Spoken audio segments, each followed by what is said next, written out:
नमस्कार मित्रों, आपका डॉक्टर आलोक चांठिया AIRONDF चैनल पर स्वागत है। मानव की संस्कृति में जितना महत्व विवाह का है, उतना ही महत्व विवाह से उपजे उन संबंधों की धरातल पर परिवार का है, जिसके कारण ही संस्कृति परंपरा की व्याख्या को हम ज़्यादा मधुरता से, ज़्यादा विस्तार से समझ सकते हैं। लेकिन जिस तरह से मानव ने अपने को इस पृथ्वी पर सुरक्षित संरक्षित रखने के लिए संस्कृति का निर्माण करके स्थायित्व की तरफ अग्रसर होना चाहा था, उसी स्थायित्व ने मानव जीवन में धीरे धीरे जटिलताओं का वह स्तर खड़ा कर दिया कि जिस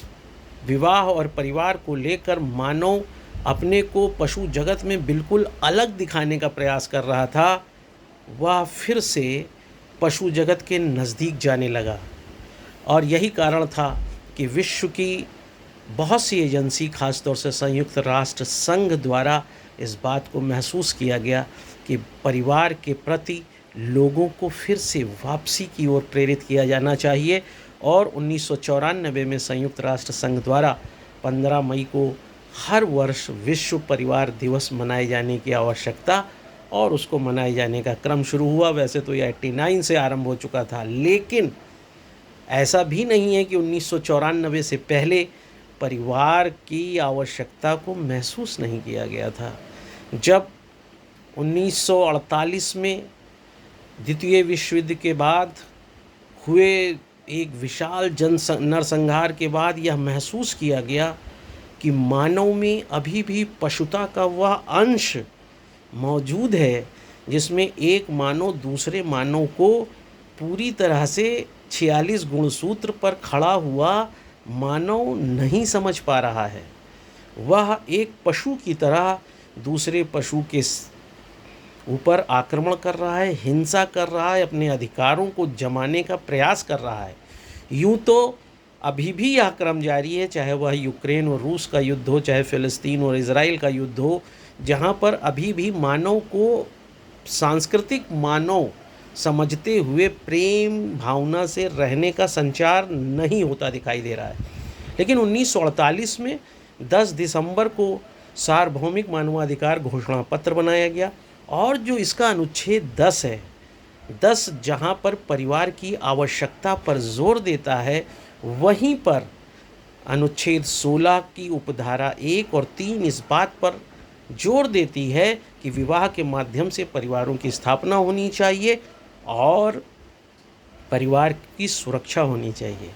अब यहीं पर आकर सबसे बड़ा प्रश्न यह उभरता है कि 1945 से जब करीब 75 साल ये बीतने को जा रहे हैं, 75 साल से ऊपर बल्कि और ज़्यादा हो चुका है, 79 ईयर्स हो चुके हैं, हम परिवार में बिखरते क्यों चले गए और क्या कारण है कि हम परिवार को समेटने की कोशिश कर रहे हैं। यूँ तो फैमिली शब्द एक लैटिन शब्द फैमुलस से बना है, आप सभी जानते हैं, लेकिन फैमुलस का जो अर्थ है वह है सेवक या नौकर, या आप यूँ कह सकते हैं कि a man who is engaged in service. और परिवार एक ऐसी जगह है जहाँ पर हम एक दूसरे के प्रति निर्विकार भाव से, नातेदारी के शब्दों से उभरे हुए अपने दायित्व बोध में एक दूसरे के लिए जीते हैं। और इसी नातेदारी के बोध में आपने दो तरह की नातेदारी, जो विवाह आधारित है, जो जन्म आधारित है, उसके आधार पर आपने देखा होगा कि भाई बहन के प्रति, पति पत्नी के प्रति सभी के जीवन में एक निष्ठा होती है, एक के प्रति जिम्मेदारी होती है। और उस जिम्मेदारी को महसूस करते हुए ही हमने भारतीय परंपरा में, जहाँ भाई बहनों के बीच भाई दूज, रक्षाबंधन जैसे त्योहारों का निर्माण करके इस भावना को और पल्लवित किया है, वहीं पति पत्नी के बीच में भी करवा चौथ जैसे व्रत को रखते हुए,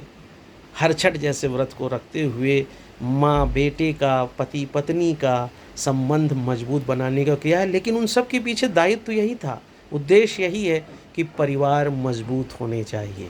लेकिन जिस तरीके से पूरे विश्व में, भारत जैसे देश में जहाँ जॉइंट फैमिली थी, जहाँ पे संयुक्त परिवार थे, जो यहाँ की ही विशेषता थी, संयुक्त परिवार की विशेषता यह थी जहाँ एक से ज़्यादा पीढ़ियाँ साथ में रह रही हों, वह पीढ़ी संयुक्त परिवार कहलाती थी। लेकिन जिस तरह से भौतिकता या भौतिक संस्कृति, मैं कहूँ तो ज़्यादा अच्छी बात है, भौतिक संस्कृति के आईने में परिवारों में बिखराव आया है, जहाँ पर आधुनिकता की बाढ़ में मनुष्य ने अपनी मुट्ठी में संचित किए गए धन के आधार पर सुख के विकेंद्रीकरण में विश्वास न करते हुए, अपने को केंद्रित करते हुए परिवार के विघटन को ज़्यादा महत्व दिया है। वहाँ पर आकर इस बात की आवश्यकता को महसूस करना बहुत आवश्यक है कि धन के आधार पर परिवार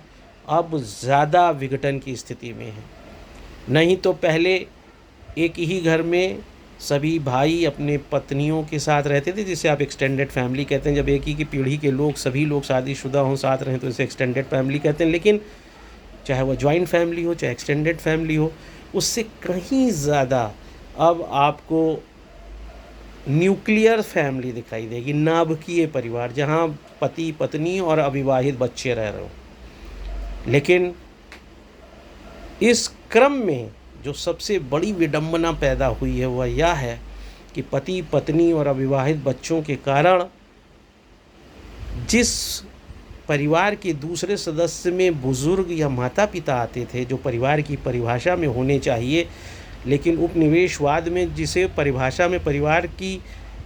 रखने के बजाय विवाह के आधार पर, नाभिकीय परिवार के आधार पर ज़्यादा समझने का प्रयास किया गया, उसके कारण पारिवारिक विखंडनवाद ज़्यादा दिखाई देने लगा। आप जानते हैं कि नाभिक की, अगर किसी भी अणु की नाभिक की, परमाणु की नाभिक की संरचना देखें तो नाभिक में स्थित प्रोटॉन और न्यूट्रॉन की शक्ति के कारण ही उसके चारों ओर इलेक्ट्रॉन चक्कर लगाते रहते हैं। लेकिन जब यही इलेक्ट्रॉन नाभिक से दूर की तरफ चले जाते हैं, केंद्र से जितना दूर जाते हैं, तो इन इलेक्ट्रॉनों का अपने नाभिक के आकर्षण से दूर होने का एक बड़ा कारण होता है। और यही कारण आपको पारंपरिक और सांस्कृतिक जीवन में भी दिखाई देगा, जहाँ पर अब पशु जगत की तरह ही एक समय के बाद माता पिता के साथ बच्चे नहीं रहना चाहते हैं। एक शब्द प्राइवेसी, नितांत, एकांतता जैसे शब्द इतने प्रभावी हो गए हैं कि परिवार जैसी संस्थाएं बिखरने लगी हैं। और आपको इस जात का आश्चर्य होगा कि अब व्यक्ति अकेले रहना पसंद करता है, जिसे आप मोनाइड कह सकते हैं, आप डायट कह सकते हैं, कि बच्चा या तो अपने पिता के साथ रह रहा है, बच्चा या अपनी माँ के साथ रह रहा है। डायट जैसी परंपराएं, और इन परंपराओं को आप अगर ध्यान से देखें तो वह इसलिए है क्योंकि परिवार में भौतिक संस्कृति की उपलब्धता और भौतिक संस्कृति के आधार पर जीवन में सुख, जिसे आप हेडोनिज्म कहते हैं, सुखवाद कम होने के कारण आज व्यक्ति अपने परंपरा आधारित जीवन को जीने के बजाय सुख आधारित जीवन की ओर ज़्यादा बढ़ रहा है, और उसके आधार पर यह सुनिश्चित कर रहा है कि उसे परिवार के किसी सदस्य के साथ रहना है या नहीं रहना है। जहाँ संयुक्त परिवार में यह किसी पीढ़ी के साथ रहने का प्रश्न था, फिर उसके बाद संयुक्त परिवार के बाद एक्सटेंडेड फैमिली में जहाँ भाइयों के साथ रहने का प्रश्न था, नाभिकीय परिवार में जहाँ पति पत्नी और बच्चों के साथ रहने का प्रश्न था, वहीं पर यह सिमटता हुआ अब एकांत और अकेले वाले जीवन की ओर बढ़ गया है। और आप जानते हैं कि परिवार के इसी विखंडन के कारण पूरे विश्व में अवसाद बढ़ रहा है, निराशा बढ़ रही है, और उसका परिणाम ये है कि मानसिक रोगों का एक बहुत बड़ा गढ़ पूरा पृथ्वी बनता जा रहा है। जानवरों में जैविक परिवार पाया जाता था, जिसने बच्चे पैदा किए, बच्चों को दूध पिलाया, बच्चा जब अपना शिकार करने के योग्य हुआ फिर वह अपने जीवन में चला गया, उसके बाद माता पिता का कोई योगदान नहीं रहता। लेकिन मानव जीवन इसी अर्थ में भिन्न है। हमारे यहाँ सांस्कृतिक जीवन भी है, सांस्कृतिक परिवार है, और हम पैदा होने के बाद से मरने तक एक दूसरे के साथ व्यवहार के उस सूत्र से बंधे रहते हैं जिसे आप संस्कृति कहते हैं। और इस संस्कृति को बल देता है आवश्यकता का सिद्धांत, क्योंकि हमारी सभी की आवश्यकताएं एक ही व्यक्ति द्वारा पूर्ण नहीं होती है। यह संस्कृति एक रिले दौड़ की तरह है, जहाँ पर कुछ दूर दौड़ने के बाद हम अपनी आवश्यकताओं के लिए दूसरे की तरफ देखते हैं, फिर दूसरा तीसरे की तरफ देखता है, तीसरा चौथे की तरफ देखता है, और इसी तरह जीवन की इस रिले दौड़ को हम पूरा करते हैं। लेकिन अब इस रिले दौड़ में बाधा होने लगी है। हम अपने कर्तव्यों को पूर्ण करने के बाद जब दूसरे को उसके कर्तव्य की याद दिलाते हैं तो वह अपने कर्तव्यों को नहीं करता है, और वहीं पर परिवार में विखंडन दिखाई देता है। हर व्यक्ति एक दिमागी बीमारी से पीड़ित होता जा रहा है। हर व्यक्ति घर के कामों में दूसरे लोगों की ओर देख रहा है। वह घर में चाहे कपड़ा धोना हो, चाहे बर्तन साफ़ करना हो, चाहे खाना बनाना हो, चाहे घर को साफ़ करना हो, सभी के लिए घर के लोगों के साथ रहने के बजाय एक अनुबंधित व्यक्ति को अपने घर में बुलाना चाहता है, जो कुछ मिनट या कुछ घंटे रहकर उसके घर में उन कार्यों को कर दे। वह अपने बुज़ुर्ग माता पिता के साथ नहीं रहना चाहता है, जिन्हें कोई पैसा नहीं देना, सिर्फ सम्मान देना है, अपने साथ रखना है। अपने संबंधियों के साथ भी वह नहीं रहना चाहता जिनके साथ रहना है, और उसके बदले वह मेमोरी कल्चर में, स्मृति संस्कृति में आने वाली पीढ़ियों को अपने समय की उन थातियों को परोसते हैं, जिससे बच्चा कुछ भी न करते हुए बहुत कुछ सीख जाता है। और अनुकरण की पद्धति में वह एक पूर्ण ऐसा बालक तैयार होता है जिसके पास अतीत की वह सुंदर स्मृतियाँ होती हैं, उसे नाना नानी बाबा दादी से मिलती हैं। वहीं भविष्य में उसके पास विज्ञान के सीखे हुए ज्ञान की वो स्मृतियाँ होती हैं, जिसके कारण एक संतुलित बच्चा तैयार होता है। लेकिन अब धीरे धीरे परिवारों के विघटन में एक ऐसा असंतुलित बच्चा तैयार हो रहा है, जिसके पास स्मृति संस्कृति की कोई बात नहीं है, जिसके माता पिता नौकरी कर रहे हैं, वह बाहर से आयातित लोगों के साथ आया के साथ रहकर अपना जीवन पूरा कर रहा है, स्कूल के बच्चों के साथ रह रहा है। उसके पास कोई भी परंपरागत कहानियाँ नहीं हैं, परंपरागत स्मृतियाँ नहीं हैं। वह अपने माध्यम से डिजिटल दुनिया में अपने अकेलेपन को ख़त्म करना चाहता है, और उस अकेलेपन को ख़त्म करते हुए उस डिजिटल दुनिया में वह स्वतंत्र रूप से जिन चीज़ों को ढूंढता है, वह उसके उस प्राकृतिक जैविक जीवन को ज़्यादा प्रभावित करती हैं, जो उसे उस उम्र में नहीं प्राप्त करना चाहिए था, जो वह बाल्यकाल में प्राप्त कर लेता है। जैसा कि आपको पता है, पियाजे ने इस बात को नैतिकता के सिद्धांत पर बहुत ही अच्छे तरीके से समझाया है कि बच्चा 5 वर्ष की उम्र में जो कुछ भी सीख लेता है, जीवन प्रयत्न वह उसी को दोहराता है। यही कारण है कि घर में रहते हुए बच्चा जिसे बहन कह देता है उसे पूरे जीवन बहन समझता है, जिसे पिता कह देता है उसे पिता समझता है, जिसे भाई कह देता है भाई समझता है, जिसे माँ कह देता है माँ समझता है। लेकिन आज तो बच्चे को पैदा होने के बाद सिर्फ आया मिलती है, सिर्फ उसे क्रैच मिलता है, सिर्फ उसे भूमंडलीकरण में मल्टीनेशनल्स चीज़ों के सामान मिलते हैं, जिसमें संस्कृति का कोई भी ऐसा गुण नहीं होता जिसके आधार पर वह जान सके कि घर की संस्कृति क्या है, उसके परिवार की संस्कृति क्या है। और इस थाती के अभाव के कारण जो बच्चा तैयार हो रहा है वह रोबोटिक तैयार हो रहा है। इसीलिए जब वह बड़ा होता है तो ना उसमें अपने दादा दादी के प्रति स्नेह है, ना माता पिता के प्रति स्नेह है। वह सिर्फ एक हाड़ मांस का रोबोट तैयार होता है, जिसके प्रति कर्तव्य का कोई बोध नहीं होता। और यहीं से परिवार के विखंडन के उस बीज को महसूस किया जा सकता है, जिसको बनाए रखने का प्रयास संयुक्त राष्ट्र संघ कर रहा है। और इसीलिए मैंने आपके साथ यह वीडियो बनाया है। संयुक्त राष्ट्र संघ ही के द्वारा जो सर्वाधिक मानवाधिकार घोषणा पत्र है, उसका जो अनुच्छेद 10 है, जो 16 है, उसकी उपधारा 1 और 3, सभी में इस बात की आवश्यकता पर जोर दिया गया है कि हमें विवाह के माध्यम से परिवार की स्थापना करनी चाहिए। सोचना आपको है कि लिविंग रिलेशन की जो परंपराएं बढ़ रही हैं, क्या वह हमें परिवार की तरफ ले जा रही हैं?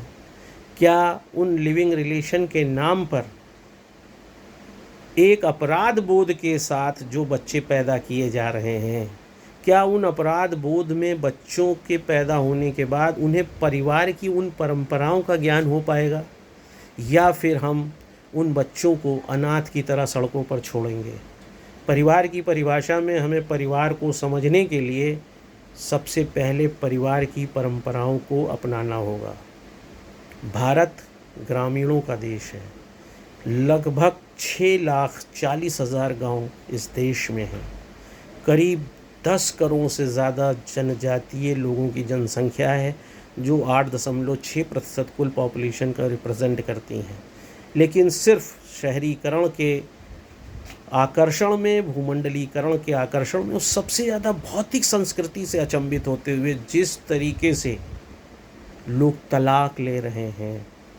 जिस तरीके से पारिवारिक न्यायालयों में लोग भरण पोषण के लिए खड़े हो रहे हैं, उन सब में व्यक्ति की गरिमा, व्यक्ति के अस्तित्व की बात तो स्थापित होने का प्रयास हो रहा है, लेकिन परिवार विलुप्त हो रहा है। और परिवार विलुप्त होने के कारण सबसे बड़ा प्रभाव उसमें विलुप्तित होते परिवार में बच्चों पर पड़ रहा है। कहते हैं करत करत अभ्यास से जड़मत होत सुजान, रसरी आवत जात से जगते परत निशान। ऐसे जब किसी बच्चे के साथ आप निरंतरता में उसे अनुकरण की पद्धति में, लर्निंग प्रोसेस में कुछ सिखाते हैं, तब एक बच्चा मानव का बच्चा बनता है। लेकिन जिस तरह से आज बच्चा जैविक बच्चा बनकर सिर्फ स्कूल की शिक्षा, डिजिटल इंडिया, भूमंडलीकरण, बाजारीकरण से ही अपने आधार पर जो ज्ञान प्राप्त कर रहा है,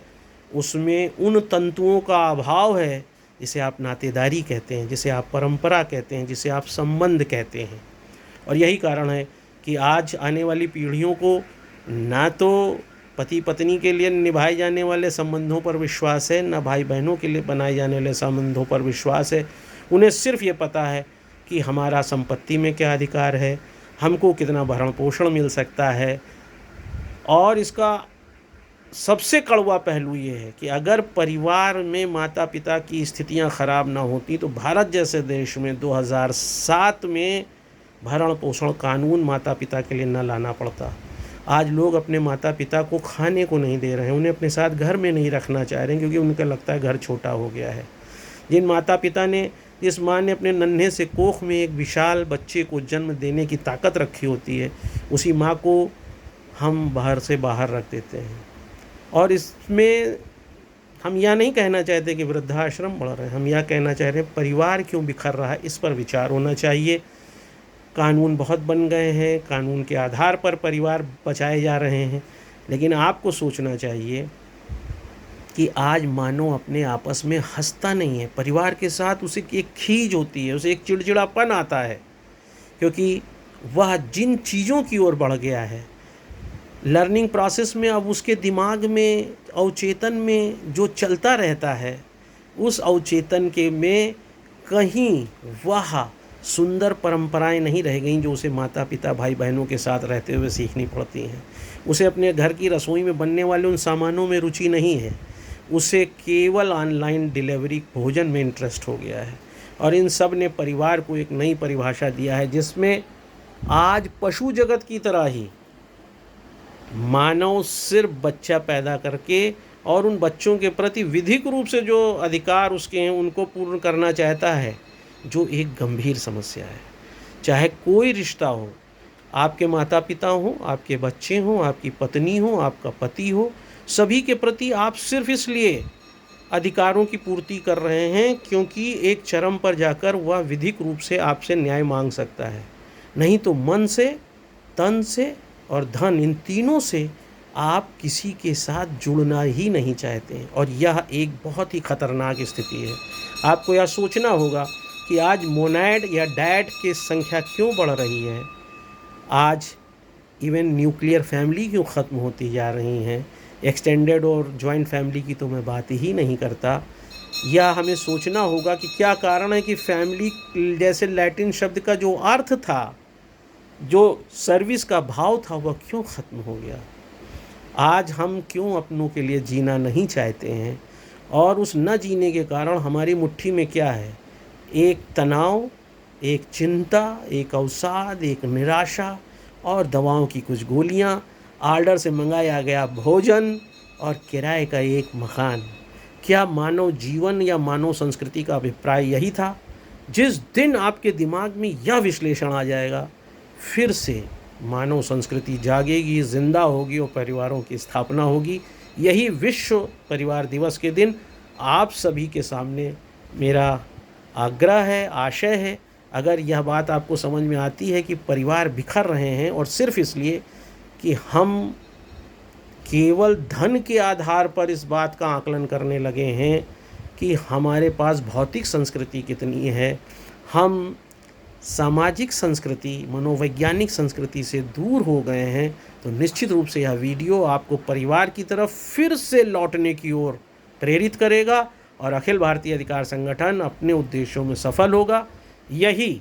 बात समझाने के लिए मैंने यह छोटा वीडियो बनाया है। अगर आपको यह समझ में आता है कि विश्व परिवार दिवस पर सबको फिर से परिवार के लिए सोचना चाहिए और यह समझना चाहिए, रूखा सूखा खाए के ठंडा पानी पियो,